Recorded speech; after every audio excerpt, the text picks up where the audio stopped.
Habib was a boy whom the villagers used to think of as good for nothing. His parents would tell him, "Stop roaming around the village with your friends and do some work." But Habib kept wandering aimlessly through the village. Eventually, his parents got fed up and sent him abroad. In a foreign country, he got a job in a deserted desert, and he started working there.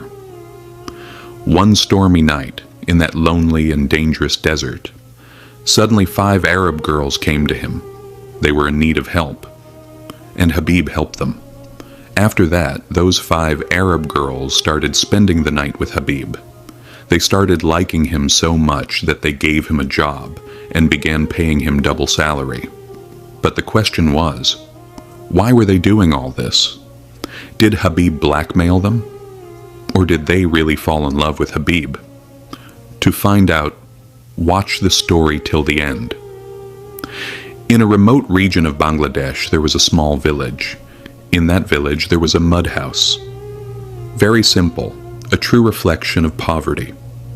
3 people lived in that house: Habib, his mother, and his father. Habib was a hard-working boy. He was never afraid of physical labor, but he had one big weakness. He always ran away from studies. Even in their poverty, his parents dreamed that their son would study and become something one day. Every day they prepared him for school, handed him his bag, gave him some money, and sent him off with a prayer. Habib would confidently take the bag and leave the house. But instead of going to school, he would go to a local hotel, drink tea with friends, smoke cigarettes, and chat away. Sometimes he would even go to watch movies. And when school hours ended, he would return home, pretending as if he had spent the whole day studying. His parents, unaware of the truth, stayed happy. They thought their son was progressing in school. Habib would often ask for money in the name of school fees, books, uniform, and notebooks. But instead of spending it on school, he would waste it all on fun and leisure with friends. Days passed like this, then weeks, then months. One day, his father had to go to the city for an urgent task. Upon reaching the city, he felt tired and had a headache, so he decided to have a cup of tea at a small hotel. As soon as he entered, his eyes widened in shock. Right in front of him, at a table, Habib was sitting with his friends, laughing out loud. Tea was being served, they were chatting without a care. Seeing this scene, his father was stunned. His heart sank. He stood silently at the door for a few moments. Then slowly, he walked toward Habib and sat beside him. As soon as Habib saw his father, his face turned pale. His hands and legs started trembling. Shame filled his eyes. In a soft but deeply painful voice, his father said, "Son, this is what you do with the money you take from us every day, in the name of school bag, uniform, and books. You sit here drinking tea and laughing." Habib immediately tried to lie. "Dad, today the school was closed. The teacher didn't come, so I came here with friends to have some tea. I go to school every day, I never skip. You know that, right, Dad?" His father listened to him, but deep down, he understood everything. He realized that his son had been fooling him for a long time. Still, he remained silent. He just said, "Son, if school was off, you could have come home. You could have eaten and worked with me. You know I've grown old now. Whether it's scorching heat or freezing cold, I still work. So that you can study, so that you can become someone. I'm just counting the days until your studies are over, you get a job, and I can finally put down the burdens of this field." Habib lowered his eyes. His voice grew heavy. "Father, I've truly made a mistake. From now on, if school is off, I'll come straight home and work alongside you in the field." His father said nothing. He silently got up and returned home. That night, he didn't speak to anyone, not to his wife, not to his son. He just wandered around in silence as if suppressing a storm within his heart. But deep down, he had made a decision. From now on, he would believe what he sees with his own eyes. Not words, but actions. Once home, Habib's father lost his patience. He held his son's hand and asked, "Son, you said school was off yesterday. But the truth is, you haven't been to school in over a year. Why? What have we deprived you of?" His father's voice trembled. "I labor in the fields all day. Whether it's blistering heat or bitter cold, I work. So you can study. I never buy new clothes for myself, but I get you a uniform. I stay thirsty for a cup of tea, and your mother skips buying her medicine. Just to save money so we can buy your books. And you deceived us. You never went to school. The money we gave you used it to have fun with your friends." Saying this, tears rolled down his father's cheeks. His mother, crying, looked at Habib's face and silently walked into the room. His father followed her in. Habib stood in one corner, ashamed, remorseful, completely silent. That day, for the first time, he truly felt that he had made a huge mistake. He began to hate himself. He realized that the hope his parents had carried for him, he had only betrayed. That night, Habib couldn't sleep. He lay in bed and made a strong decision in his heart. No matter what, I'll become something. I'll make my parents proud. The next morning, he got up early, took a shower, got ready, and went out to look for a job. He wandered all day here and there. Wherever he asked for work, there was only one question. "How much have you studied?" And he remained silent, because he hadn't studied at all. He had only wasted time, wandered around without a goal. That's why no one wanted to hire him for a decent job. In the evening, tired and hopeless, he returned home. Then he thought, if I couldn't become something through education, then at least now. I shouldn't become a burden on my family. So he decided it would be better if he started labor work. From the next day, Habib began working as a laborer. Sometimes he carried bricks.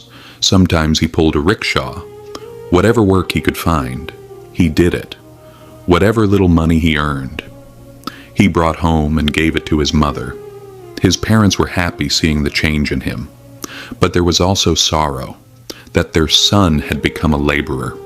They had hoped he would become an officer someday, have a respectable job. But now it had become hard to console their hearts. A few days later, mother and father spoke among themselves.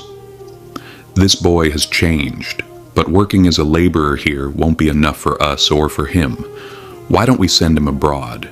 Maybe he'll earn better there, and his life will turn around. Habib quietly listened to his parents' conversation from another room. He didn't say anything at the time.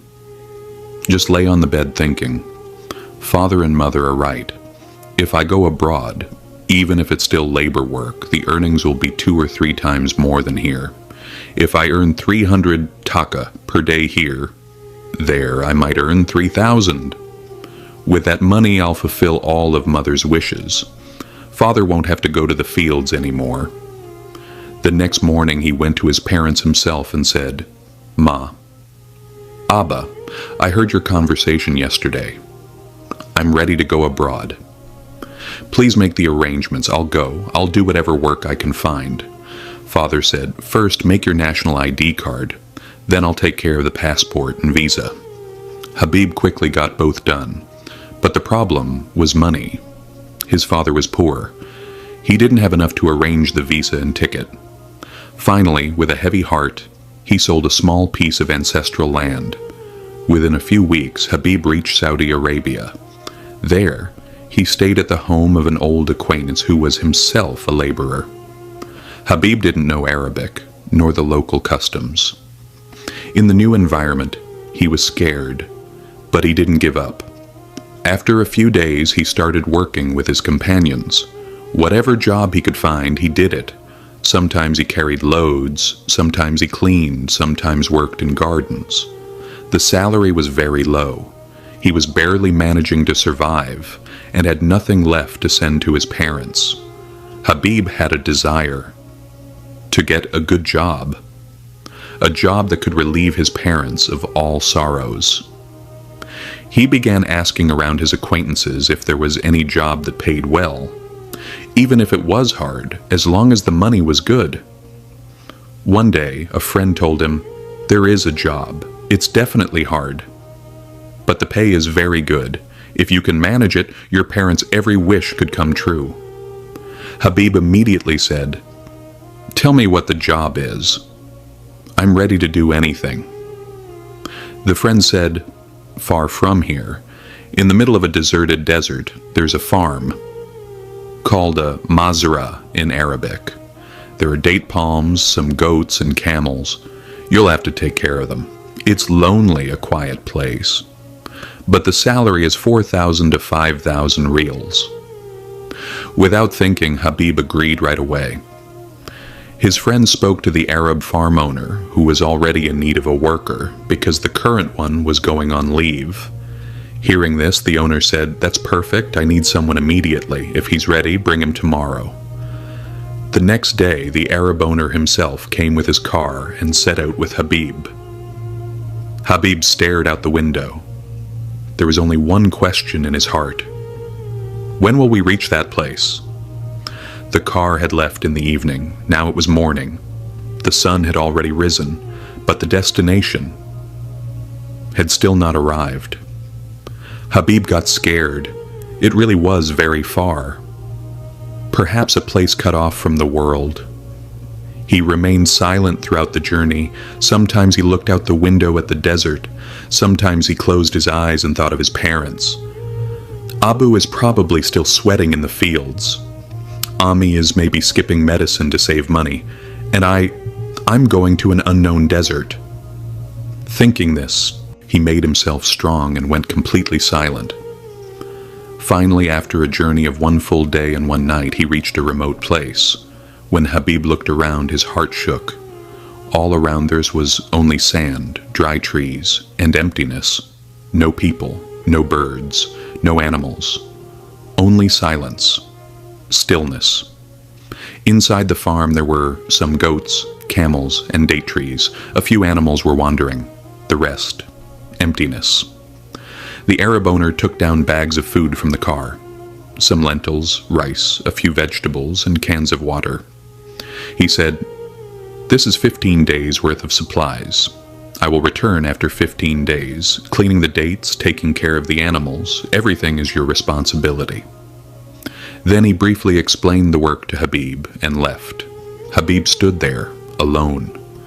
For the first time he wondered where he had ended up.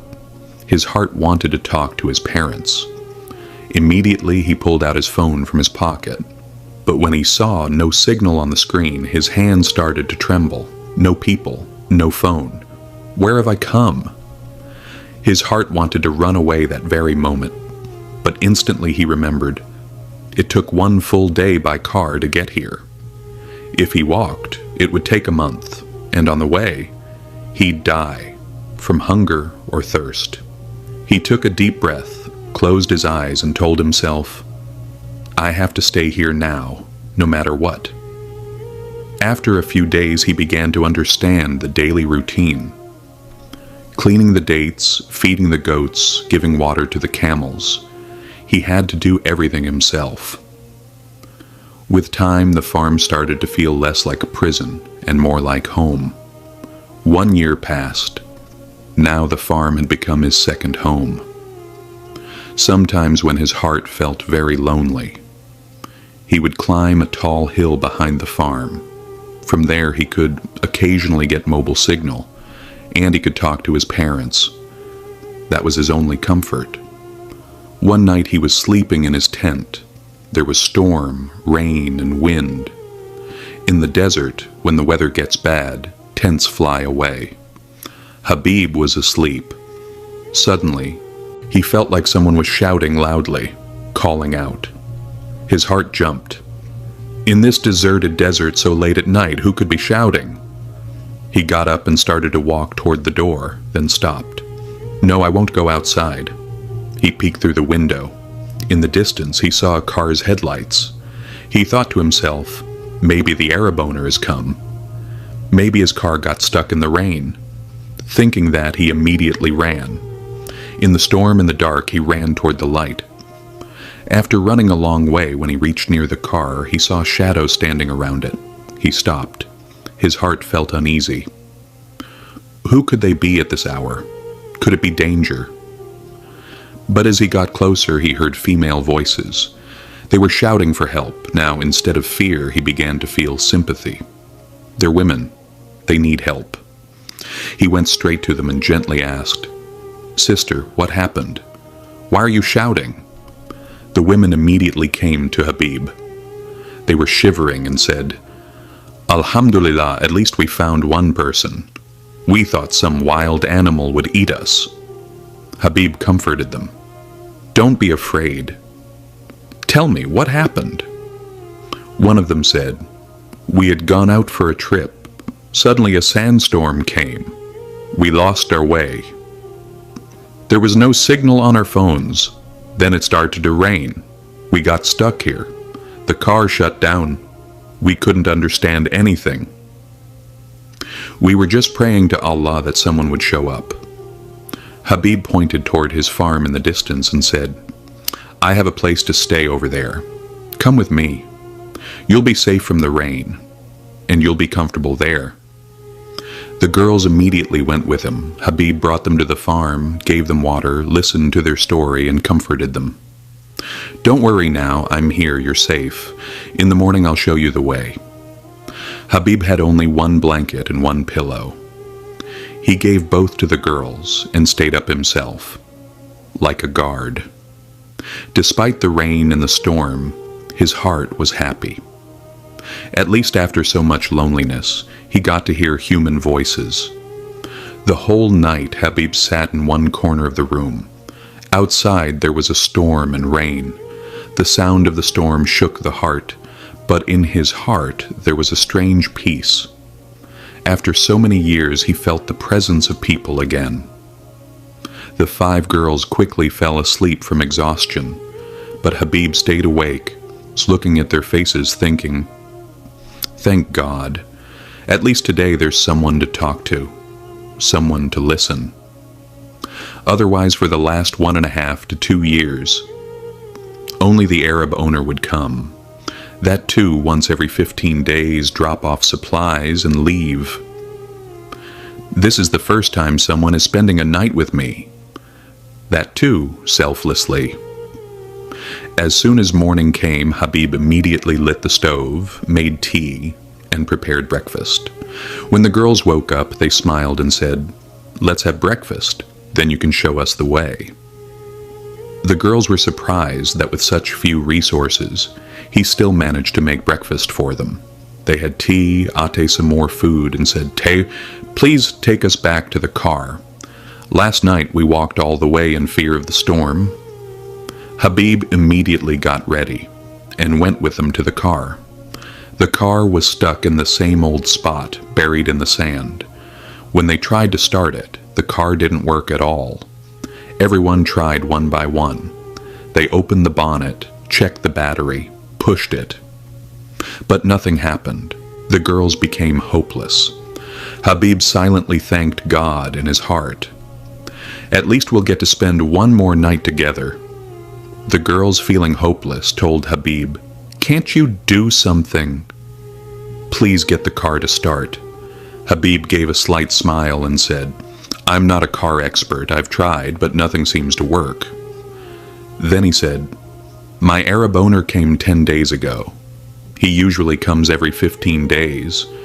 Maybe he'll arrive within the next 5 or 6 days. If he does, he'll fix the car too. Otherwise, you can go to the city with him." The girls discussed among themselves and finally agreed. "All right, at least it's safe here. Let's stay 5 more days." Habib brought them back to his room. Now, the girls were no longer afraid like before. There were smiles on their faces. They began to ask Habib questions. "Where are you from?" Habib replied simply, "I'm from Bangladesh." "In such a deserted desert, how do you live? What kind of compulsion made you stay here?" Habib took a deep breath and told them his full story. How he used to be a disobedient boy, didn't go to school, would lie to his parents. Finally, when his parents found out everything, he was so ashamed that he tried to change himself. Then he started working for wages. But even that wasn't enough. So he came abroad to fulfill the wishes of his parents. The girls were silently listening. Their faces reflected sympathy. One girl slowly said, "Is your Bangladesh so poor? Do people really go abroad just for a plate of rice?" Habib replied simply, "Yes." In our country, even now, there are millions of people who don't get 2 meals a day. Hearing this, the girls were shocked. One of them said, "In our country, we get everything easily since childhood. We never imagined that such a life exists in this world." Habib's simplicity and honesty touched their hearts. They started asking questions about Bangladesh. What are the people like? What's the weather like? Who lives in your home? Habib smiled and answered everything. He described his village's river, trees, green fields, and his small house. The girls were amazed to hear all of this, and silently began to think, "We must visit Bangladesh someday. Such a simple and beautiful country." They made a promise to Habib, "If we ever come to Bangladesh, we'll definitely visit your home." Habib smiled and said, "If I'm in Bangladesh at that time, I'll make tea for you with my own hands." The girls laughed. "No, if we come, we'll take you along too." Habib laughed as well. In this laughter and joy, the days started passing. 5 days went by, but the Arab owner didn't arrive. The girls became worried. "You said he comes every 15 days. Now it's been 6 days, but he hasn't come yet." Habib also became concerned. "Yes, I'm surprised too, and to be honest, the supplies are running low."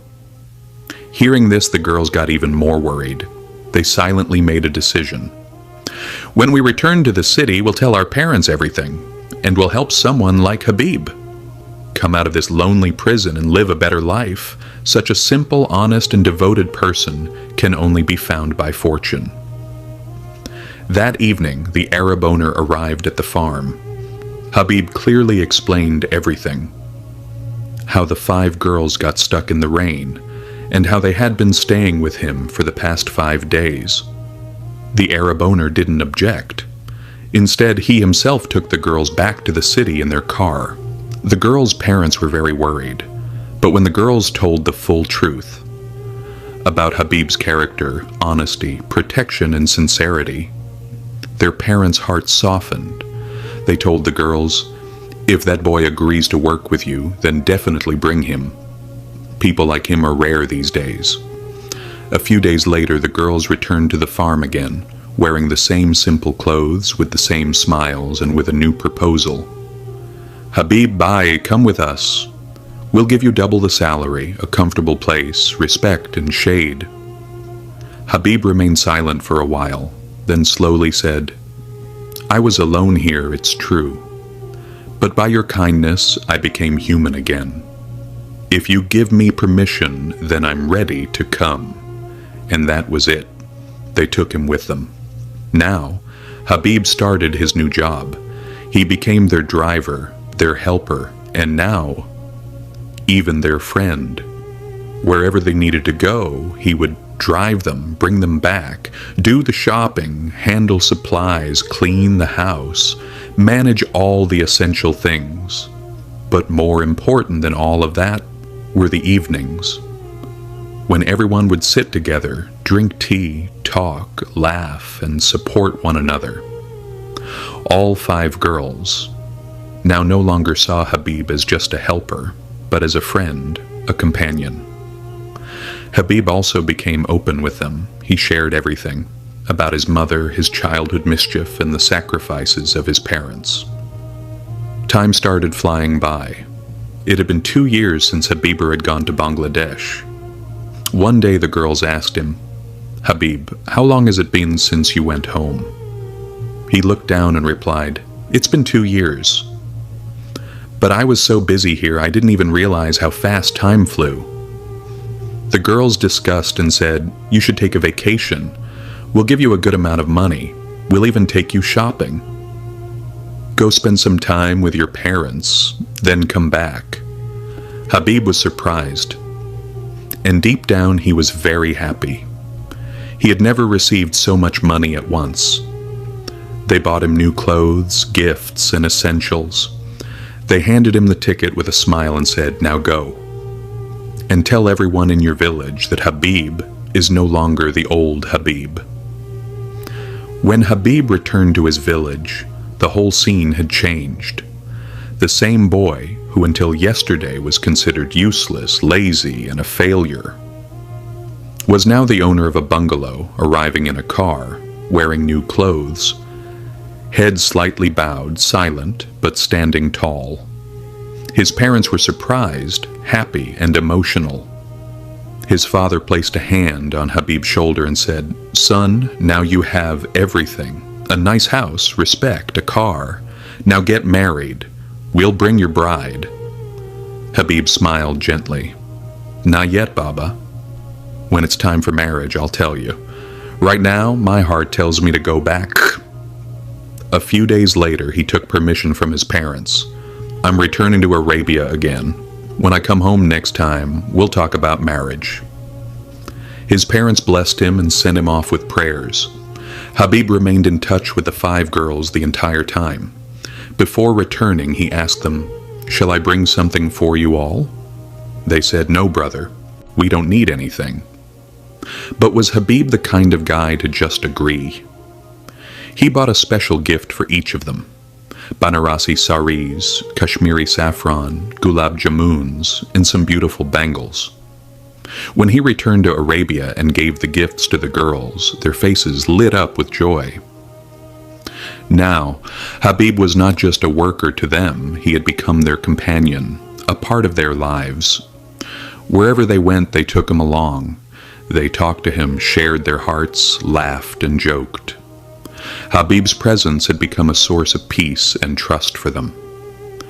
Amidst this silence, another feeling began to grow in their hearts: love. 5 girls, different personalities, different behaviors, but the same heart, the same desire. They all began to want Habib from their hearts, and maybe they had started to fall in love with him. By now, Habib had become their trust, their friend, and their need. Wherever they went, Habib was with them. Whether it was household chores, grocery shopping, or attending an event, Habib would be their companion.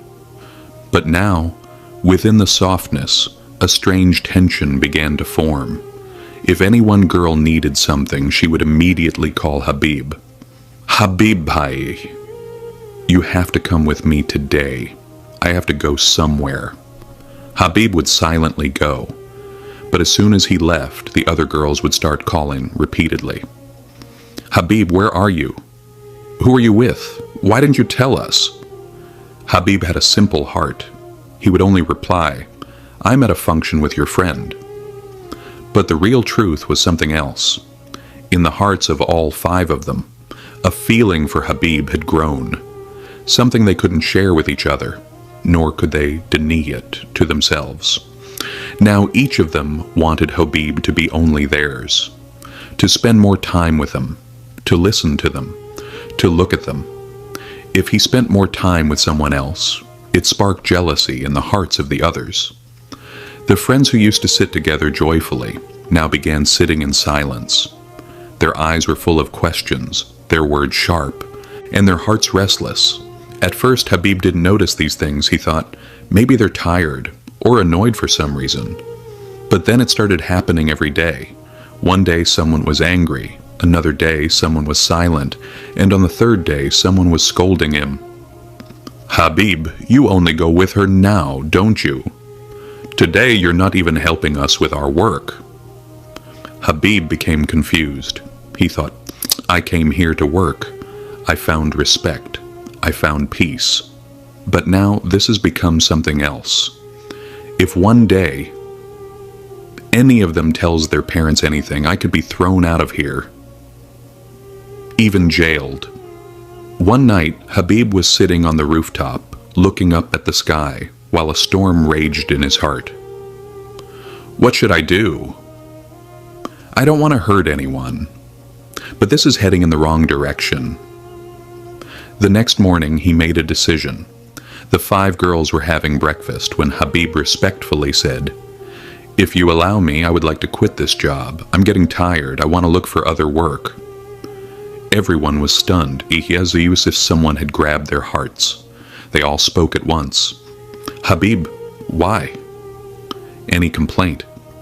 Did someone say something?" Habib softly replied, No one said anything. I just felt that because of me, cracks are forming in your friendship. If I go with one of you, the others get upset. I don't like that. I'm just an ordinary man. You've given me respect, accepted me as your own.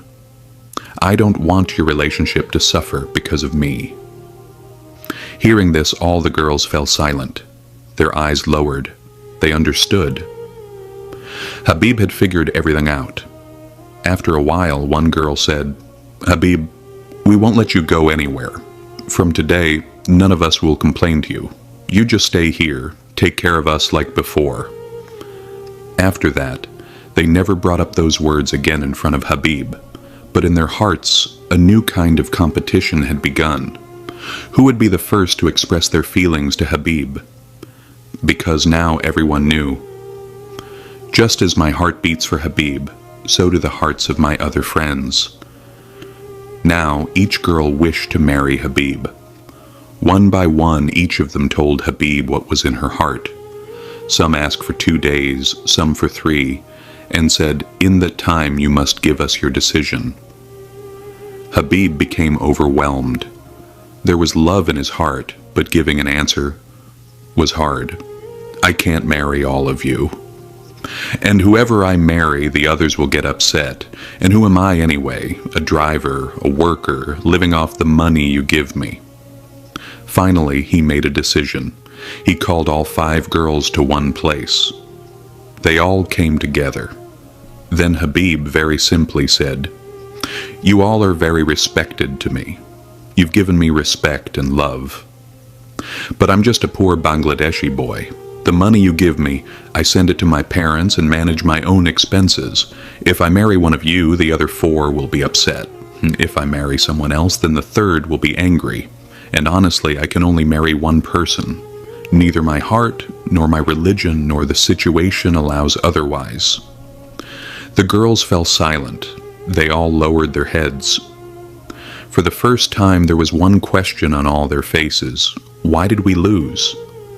And for whom would we win? That night, Habib stayed awake in his room for a long time. His heart kept returning to the same thought. Among them, there's one who is different. Calm in nature, silent, and the most caring. That girl immediately came to his mind. Habib stood before her and shared his feelings. "I truly love you. If you feel the same, let's get married and leave for Bangladesh tonight." The girl stayed silent. Then she said, "I can convince my parents that I'm marrying you, but they won't accept that I'll go live in Bangladesh with you." Habib slowly said, "If you truly love me, you'll have to make a sacrifice. I don't want your wealth. I only want you." With tears in her eyes, she replied, "If you can make such a big sacrifice for my love, then I too will accept Islam for you." Habib said from his heart, and simply they got married. The next day they came to Bangladesh. Habib touched his parents' feet and said, "This is my kafil, my wife, and the greatest truth of my life." His parents' eyes filled with joy. They hugged their daughter-in-law, honored her, because she was the one who made their son a man. If you like this story, don't forget to let us know in the comments.